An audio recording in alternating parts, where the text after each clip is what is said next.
All right.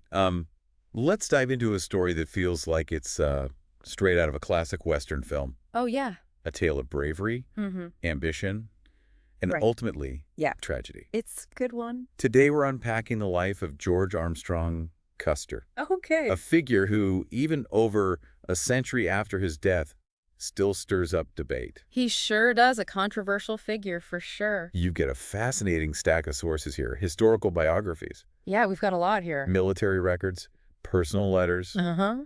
even a fictional take on Custer from a novel. Right. It's like piecing together a puzzle, Yeah. trying to understand the man behind the myth. Yeah, that's what we're going to try to do today. And the myth is certainly powerful, Yeah, even before digging into these sources. that's right. Custer's name evokes images of that iconic last stand at Little Byhorn. Of course, Little Byhorn. But what I'm really curious about is the journey that led him there.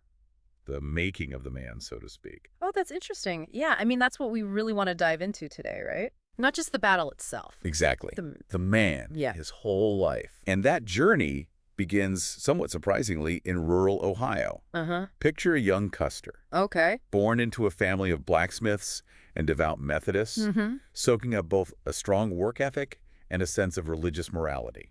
A hardworking family. Hardworking family. Yeah. Blue collar, for sure. It's a far cry from the image of the dashing cavalryman we usually associate with Custer. Right. Totally different. What were those early years like? Well, the sources paint a picture of a mischievous, Okay. energetic boy, Right. full of pranks and a thirst for adventure. Pranks. Yeah, he was a prankster, this kid. Really? His father, while a strict disciplinarian, also had a playful side, Okay. known for his love of practical jokes. Oh, wow. So it seems Custer inherited a bit of that rebellious spirit. Oh, so the apple doesn't fall far from the tree. No, it doesn't. So those seeds of that famous Custer audacity were sown early on. Exactly. Fascinating. And despite the family's strong Democratic leanings, Okay. Custer ends up at West Point. West Point.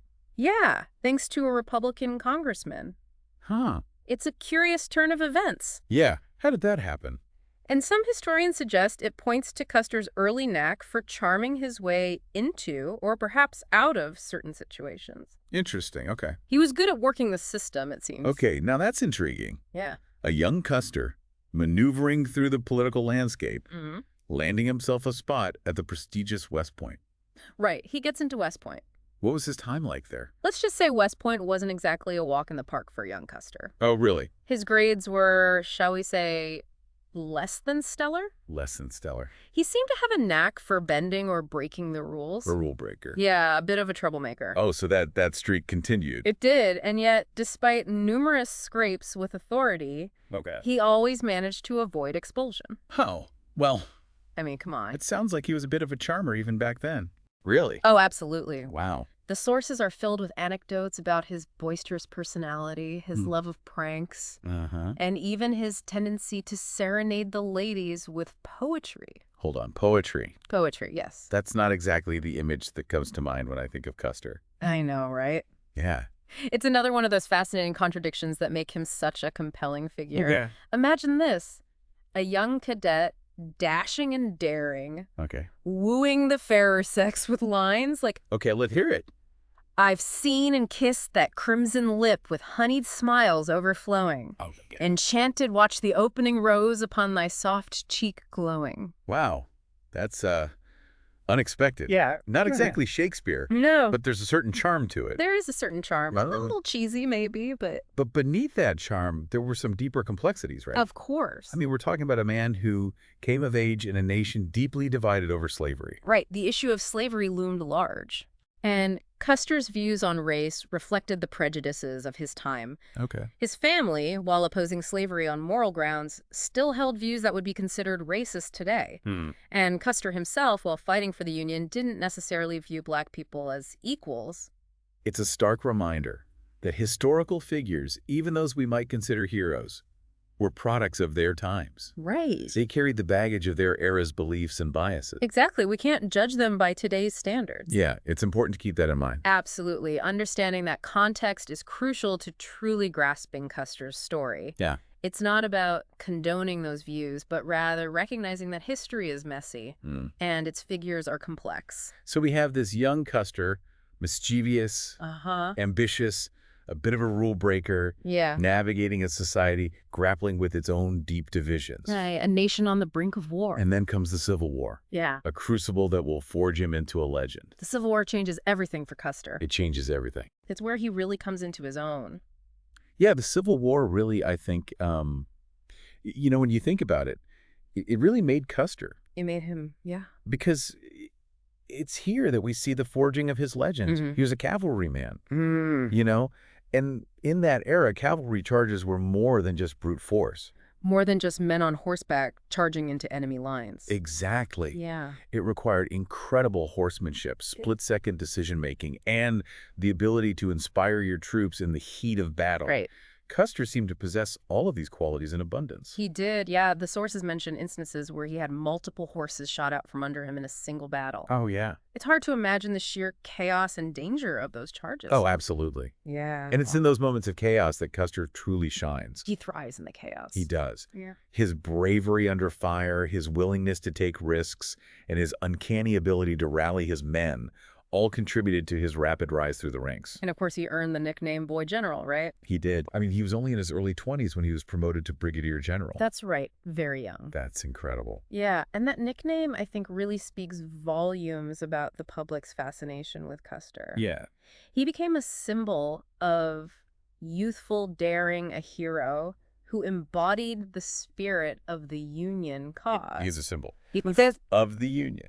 it wasn't just about luck or recklessness, though. Oh, yeah. I mean, he actually won battles, made strategic decisions that, while often risky, paid off. Yeah, he was more than just a daredevil. More than just a daredevil. That's a crucial point. Yeah. Custer was a skilled tactician. Really? He understood the importance of mobility, of flanking maneuvers, of using the terrain to his advantage. He was smart. And he wasn't afraid to break with convention to go against the textbook strategies of the time. He was a rule breaker, even in his tactics. It seems so. So he was both a showman and a strategist. Yeah, a unique combination. This blend of flamboyance and military acumen must have been quite a combination.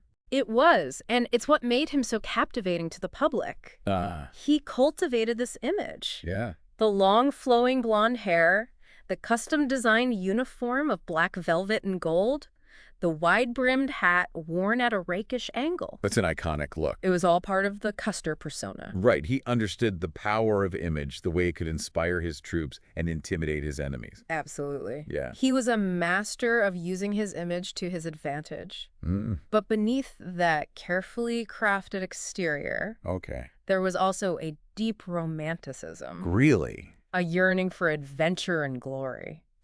So he was a romantic at heart. It seems so. And this is where his personal life, specifically his marriage to Elizabeth Bacon, comes into play, right? Precisely. Okay. Libby, as she was known, Libby. was the daughter of a prominent judge, a staunch Republican who initially disapproved of Custer's courtship. I guess a brash young cavalryman from a Democratic family wasn't exactly the ideal son-in-law. You got it. But their love story is one for the ages. Clandestine meetings, coded letters, a defiance of societal expectations. Wow. It's a testament to their passionate and enduring love. A true love story. And those letters, thankfully preserved, Yeah. give us such a personal glimpse into Custer's world. They do. They reveal a softer side.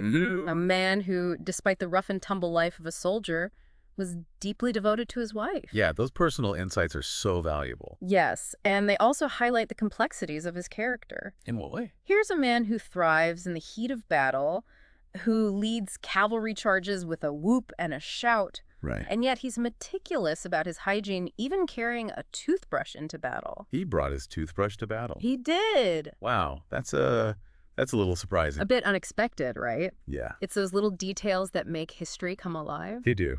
It's a reminder that these figures we read about were real people with their own quirks and contradictions. I adapt. And as the Civil War draws to a close, we find Custer at a crossroads. The nation is healing, rebuilding, Yeah. and the romantic era of cavalry charges is fading into the past.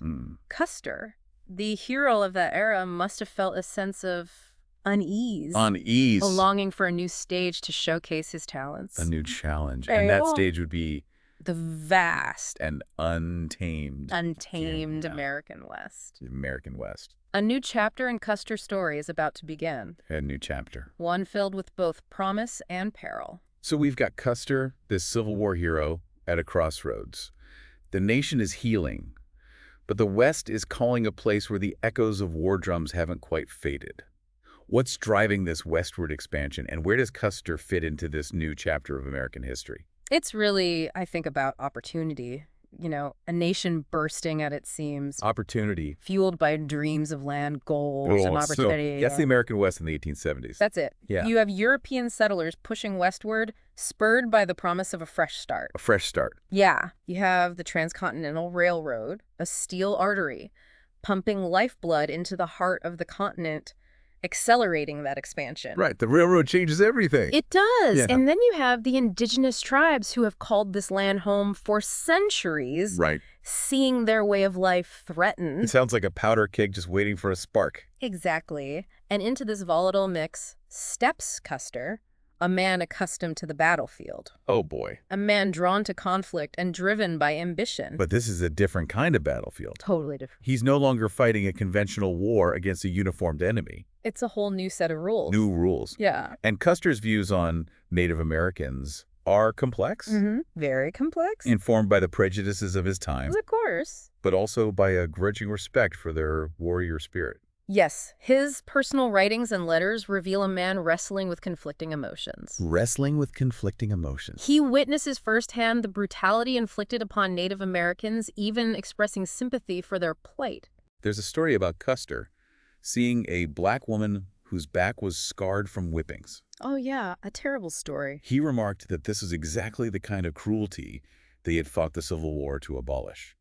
It's a powerful statement. It is. It suggests a degree of empathy and a recognition of injustice, Yeah. even as he participates in a system that perpetuates it. The irony is not lost. No, it's not. Yeah. He seems to both admire and fear the Native American warriors.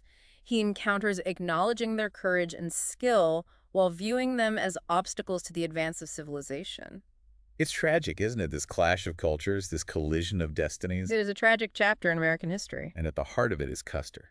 Right there in the middle of it all? A man caught between his own internal conflicts and the larger forces of history. Absolutely, and this internal struggle is reflected in his actions. Oh, so. He's still that audacious, risk-taking cavalryman, but the stakes are higher, the consequences more dire.